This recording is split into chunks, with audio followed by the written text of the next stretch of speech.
이마트의 실적은 일회성이라기보다는 이런 오프라인의 구조적인 그런 부분들을 이제는 조금씩 단단하게 만들어가고 기존점 매출도 역신장의 시대가 끝나지 않습니까? 기존점 매출도 이제 신장으로 이제 돌아서고 신규점이 출점하기 시작. 유통인식 시청자 여러분들 안녕하십니까? 한국의 유통기업도 지금 중요한 키워드는 생존 전략입니다. 생존하기 위해서 매출을 유지하는 게 사수하는 게 너무 중요하고요. 영업 손실을 줄이든가 이익을 만드는 겁니다. 근데 이 상황에서 지금 대형마트의 이마트 또 롯데 한번 두 회사 좀 살펴보겠습니다. 물론 이제 이마트도 변화 혁신 매장에서 참 많이 하는 것 같아요. 롯데는 또 신동빈 회장 체제로 지금 재구축해갖고 지금 진두지휘하면서 여러 가지 롯데 쇼핑에 뭐 10년 전만 해도 유통 공룡 아니었습니까? 이 아성을 또 지키는 것도 중요하지만은 어떻게 생존해야 되나 이 부분 나올 것 같습니다. 근데 이제 2025년 1분기 실적은 그래도 선방 잘한 것 같으네요, 마 교수님. 이 두 회사들이. 예. 매출 대비 영업이익도 그렇게 나쁘진 않네요. 그렇죠. 2분기 예상은 좀 소폭 줄지만은 어떻게 보십니까? 이거 이마트, 롯데. 예, 일단은 전체적으로 본다 그러면은 이 할인점 대형마트가 원래 3사가 있지 않습니까? 네. 지금 3사에서 어떻게 보면은 지금 홈플러스가 지금 탈락을 하면서 안타깝죠. 예, 그 매출이 어디로 갈까도 궁금했었고 네. 그리고 나서 전체적인 이 대형마트 시장이 어떻게 될까도 궁금했었는데 그거를 사실은 뭐 롯데나 GS도 다 유통업체들 다양하게 있지만 제일 많이 가져갔던 게 그래도 이마트였던 것 같아요.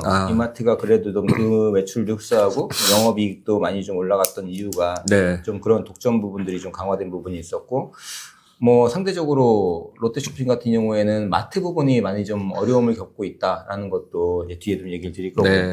뭐 먼저 이제 이마트만 본다 그러면은 굉장히 좀 파격적인 그런 영업이익 실적이 나왔습니다. 그래서 매출은 뭐 전년하고 거의 유사한 그런 흐름이지만 7조 2천억대로 전년하고 거의 똑같다고도 볼 수 있는데 영업이익이 지금 전년도 470억에서 금년도에는 거의 1,590억, 1,600억에 육박하는 영업이익이 나왔기 때문에 그렇죠. 1,593억이네요. 예, 뭐 한 238%가 신장을 했다. 그래서 거의 이게 한 분기 2017년 이후 8년 만에 네. 최대 실적을 달성을 했습니다. 그러니까 뭐 어떻게 보면은 이 이마트의 2018년도, 2017년도 이 정도까지만 하더라도 대형 마트들을 중심으로 해서 오프라인들이 나름대로는 선방했던 시절이었기 때문에 네. 뭐 이제 거꾸로 이제 본업 경쟁력으로 회귀한다고 선언을 했었는데 네. 정영진 위원장이 말한 대로 본업 경쟁력 강화 이게 조금 먹혀 들어가는 전략이 아니었나 이제 뭐 시장에서는 그렇게도 좀 보고 있는 부분이 좀 있습니다. 네. 아니, 올해 2025년 예상 매출액 지금 진행형이지만은 30조는 항상 못 넘었지만은 올해 29조 한 3,981억 지금 현 시점에서 목표가 갖고 영업이익이 5천억 넘는 걸로 나오네요. 그렇죠. 5,074억 흑자로 지금 목표는 설정한 것 같아요. 그 정도면 뭐 어닝 서프라이즈라고 볼 수 있는 게 어닝 서프라이즈 불과 나오네요. 뭐 작년 재작년 영업 적자가 발생하지 않습니까? 그렇죠. 불과 1~2년 전에는 전체 연간 실적이 영업 적자가 발생했던 기업인데 지금 네. 한 5천억대 영업이익을 지금 바라본다는 것은 네. 구조적으로도 많이 좀 그런 식으로 안정화되고 있는 것 같기도 하고 그중에서도 조금 더 나은 거는 할인점과 트레이더스 전문점이 이게 별도 기준으로 이마트의 주력인데 할인점 영업이익이 굉장히 좀 많이 나왔다. 할인점이 1분기에 영업이익이 한 700억 이상이 나왔고 770억. 네. 그리고 트레이더스에서 420억이 나왔기 때문에 이 두 개, 할인점과 트레이더스에서 나오는 영업이익만 하더라도 한 1200억이 나왔기 때문에. 크네요. 예, 전체 영업이익에서 거의 뭐 한 70~80% 육박하는 그런 영업이익은 할인점과 트레이더스, 즉 본업에서 나왔기 때문에 이 부분이 조금 더 좋은 신호로 보고요. 이게 또 증감률로 본다면은 각각 50%, 30%가 넘어가는 그 정도의 영업이익 신장 실적을 좀 보이고 있습니다. 그래서 매출은 다만 이제 한 자릿수, 뭐 한 기존전 매출이 한 2%에서 한 4%, 뭐 각각 그 정도 넘어간다 그러면은, 물론 트레이더스가 기존전 매출은 약간 더 신장이 좋긴 하지만, 매출보다도 이 내실을 많이 닦아 나갔던 게 주요하지 않았나, 그 생각을 좀 하고요. 또 하나는 이제 SCK 컴퍼니, 스타벅스죠. 스타벅스 같은 경우에도 뭐 1분기 때 매출이 한 7천억, 이익이 한 350억 꾸준히 나와주고 있죠. 꾸준히 나와주고 있고, 전년 대비했을 때도 한 7%가 증가했기 때문에 스타벅스는 꾸준하게 효자 역할을 지금 하고 있다. 그리고 또 하나 보이지 않는 효자가 바로 신세계 프로퍼티라는 신세계 프로퍼티는 이마트의 투자를 전담하는 그런 그룹인데 대부분 이제 스타필드에 지금 편중되어 있죠. 스타필드하고 아니면은 스타필드를 개발하는 사업으로 많이 들어가 있는데 작년에 스타필드를 임대해서 얻은 여러분이 잠깐 말씀드릴 거는 스타필드는 그거는 사실은 임대를 해가지고 돌리는 쇼핑몰이기 때문에 거기에 들어가 있는 이마트도 들어가 있고 백화점도 들어가 있고 막 노브랜드 들어가 있고 막 그렇게 들어가 있다고 치더라도 그 매출은 스타필드 매출이 아닙니다. 그 매출은 앞에서 말씀드린 그냥 이마트에 있는 각 계열사별 매출이 되는 거고요. 스타필드의 매출은 거기 뭐 노브랜드가 됐건 트레더스가 됐건 그 안에 있는 뭐 샤넬 매장이 됐건 그 매장에서 발생되는 수수료가 그게 신세계 프로퍼티의 매출이 되기 때문에 임대사업자라고 보시면 돼요. 그래서 임대사업자의 매출로 본다면 작년에 스타필드 뭐 국내에 뭐 하남에도 있고 고양에도 있고 그렇죠. 지금 몇 군데 스타필드가 있는데 거기서 나오는 임대 수입이 1분기 때 1,000억이 나왔고요. 1분기 때. 그다음에 이익으로는 360억이 나왔다는 얘기죠. 경비를 빼고 나면은. 그래서 이 4개 회사가 이마트의 주축이 되고 있고 거의 4개 회사에서 나오는 이익만 하더라도 영업이익 넘지 않습니까? 결과적으로 나머지 회사는 그러면은 마이너스라는 얘기가 되겠죠. 그게 바로 온라인 사업부. 쓱닷컴이 마이너스 한 180억, 그 다음에 지마켓이 마이너스 120억. 1분기 때는 두 개의 온라인 기업이 300억 정도의 마이너스를 쳤어요. 근데 이게 좀 더 우려가 되는 거는 전년 대비했을 때보다도 마이너스가 확대가 되고 있다는 겁니다. 지마켓은 전년에 80억대였다가 지금 120억대로 넘어갔고 1분기에. 그 다음에 쓱닷컴도 140억, 139억에서 180억이니까 물론 재작년에 비하면은 줄어들었다라고 할 수 있겠지만 그렇죠. 이게 트렌드가 매출을 갖다 꺾고 있거든요. 일부러 쓱닷컴이나 지마켓이나 일부러 매출을 일부러도 뭐 될 수도 있을 정도로 매출이 많이 드랍이 됩니다. 20, 30%가 떨어지는데 매출을 떨어뜨리는 유일한 이유는 영업이익을 흑자로 반전시키거나 영업이익을 적자를 줄이기 위해서 하는 건데 이게 임계점을 넘어섰다는 우려가 있는 것도 같아요. 그렇죠. 매출이 너무 줄어들다 보니까 이제는 거기서 구조조정할 수 있는 건 다 해버렸고 이제는 매출 떨어지면서 오히려 수수료 매출이 줄어들면서 이익이 오히려 안 좋아지는 그런 악순환으로 가는 게 아닐까 그런 우려가 좀 되고 있습니다. 그리고 지마켓은 인수하면서 매출도 줄었지만 영업 손실이 거의 2년, 이제 3년째 계속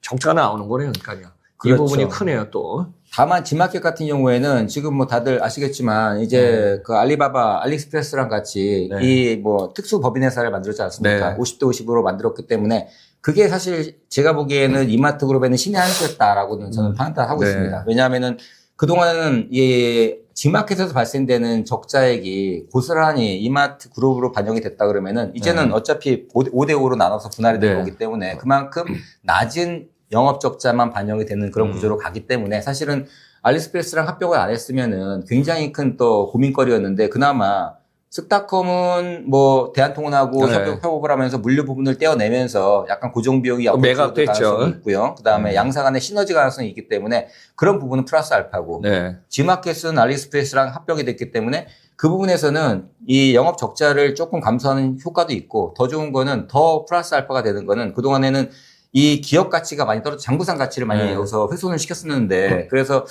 3조 4천억에 샀던 기업이 장부상으로는 지금 2조 원대밖에는 평가 못 받고 있고 이것도 2조 원도 아니라 1조 원대 언더로 평가받을 수도 있는 그런 상황이었는데 어쨌든 지마켓하고 합병을 하면서는 거의 2조 4천억에서 5천억 이상을 인정을 받고 합병을 한 거기 때문에 알리익스프레스 실적이 신장을 한다 그러면은 지마켓의 이 기업 가치도 올라가면서 이마트 그룹의 어떤 이런 무게를 좀 영업에 대한 영업이익 적자라든지 이런 여러 가지 이슈에 대한 무게를 덜어줄 수가 있는 조금 신의 한 수 같은 그런 선택이었다. 다만 아쉬운 거는 국내에서 어떻게 보면은 지마켓이 선두주자였다. 선두주자 중에 하나였는데 국내 이 전자상거래 시장을 지키는 근데 지금 이 시커머스하고 합병이 되면서 이제 그런 부분에서 시커머스가 본격적으로 국내에 상륙하게 되면은 물론 이것도 뭐 기업의 논리긴 하지만 어떻게 보면은 국내 토종 기업의 입지가 많이 약화될 그런 우려는 조금 있기 때문에 그런 부분은 조금 더 우려의 눈으로 보는 부분도 일부 있습니다. 그래 이제 중국의 시커머스가 공략하면서 내부적으로도 여러 가지 전략이 있었기 때문에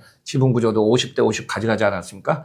여러 가지 그거는 이제 다음 시간에 한번 얘기를 해보면 좋을 것 같네요. 그렇죠. 뭐 다만 지금 진행 중이니까. 예, 맞습니다. 뭐 이마트 같은 경우에는 연결 영업이익이 아주 드라마틱하게 개선이 됐는데 이 개선됐던 이유 중에 하나가 바로 이제 아까 얘기한 할인점 트레이더스 영업이익이 증가하게 된 이유인데 사실 이 부분에는 비하인드 스토리가 몇 년 전부터 추진해왔던 이 안에 있는 이 매입부 그리고 물류라든지 그 다음에 마케팅이라든지 본사 조직을 통폐합하고 그리고 바잉 파워를 갖다 키워 나갔던 부분도 있습니다. 그래서 저도 이제 내부적으로 예전에 한번 그 이마트 쪽 그에 뭐 관여도 해봤었지만 그 당시만 하더라도 몇 년 전만 하더라도 이마트는 이마트가 따로 있었고 그 다음에 여기에는 노브랜드 따로 트레이더스 따로 다 부서가 따로따로 운영했었다는 거죠. 그래서 전문점이건 뭐 창고형 할인점이든 각각의 MD가 있고 각각의 마케팅 부서가 있고 각각의 SCM이 있고 정말 수백 명의 조직이 각각 따로 운영을 했었어요. 네. 법인 대표도 다르고. 근데 그런 부분들을 하나로 통폐합하고 있다는 거죠, 지금. 하나의 대표가 와가지고 이마트, 트레이더스, 뭐 노브랜드, 심지어는 지금 에브리데이까지도 하나의 대표 체제에서 하나의 구심점을 잡고 이제는 뭐 상품 매입부터 시작해서 운영부터 시작해서 물류까지 통합해 나가고 있다.